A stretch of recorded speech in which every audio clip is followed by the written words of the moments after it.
African enterprise is not afraid to take the gospel of peace where it is needed. The Pan-African Mission for 2008 was conducted in partnership with the local churches in Bujumbura, the capital city of Burundi. Burundi is a small nation in Central Africa, bordering Rwanda, Tanzania, the Democratic Republic of Congo, and Lake Tanganyika. Burundi was mainly colonized by the Belgium after World War I. During colonization, differentiation was made between the two main ethnic groups, the Tutsis and the Hutus. This caused disparity of wealth and education throughout the population.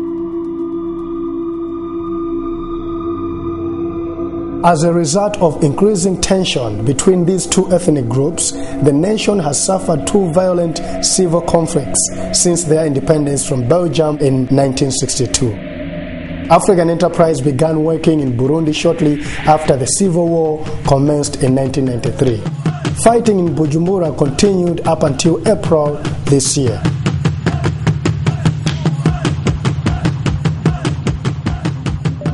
Emmanuel Kopwe is the head of African Enterprise's Reconciliation and Healing Ministry, which has brought the great news of reconciliation and forgiveness through Jesus Christ to a diverse range of people such as army officers, rebel leaders, entire government departments, and former political refugees. Many participants have been healed emotionally from deep hurts and have forgiven their former enemies.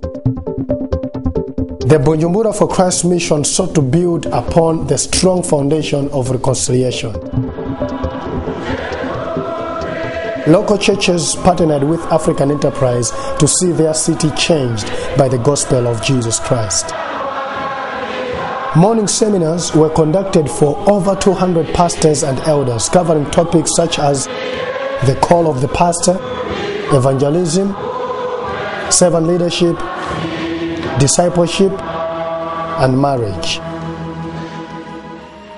Those attending welcomed the opportunity to honestly and frankly discuss challenges they encounter in day-to-day ministry with the visiting African Enterprise team.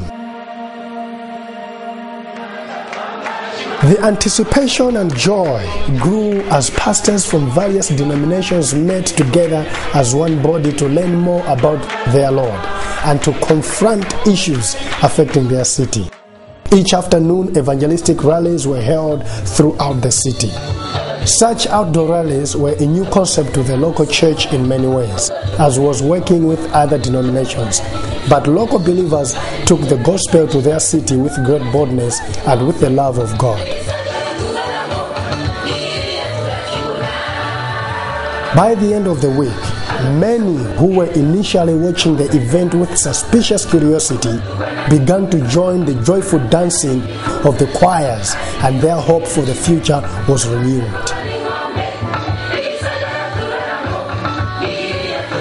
Over 1,000 people surrendered their lives to Jesus Christ throughout the week, some with tears and many with great joy. Those who indicated a desire to become a believer or renew their Christian walk are being followed up by trained counselors so that they might grow in their faith.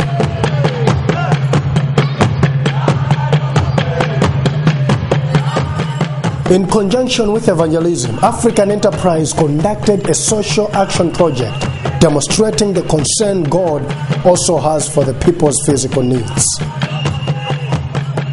A medical clinic providing subsidized medical treatment to the poor in Bujumbura was expanded in conjunction with the mission event. New maternity wards were constructed to provide specialized care for patients and children suffering from HIV and AIDS. The doctor overseeing the clinic was very thankful. I can tell that people who have helped us, God can give them more and more for giving to others, especially people who is very poor. Although smaller than most of Pan-African missions, Bujumbura for Christ was nonetheless a fruitful mission during which many were saved and church leaders were strengthened and encouraged to lead their people well as pastors and advocates.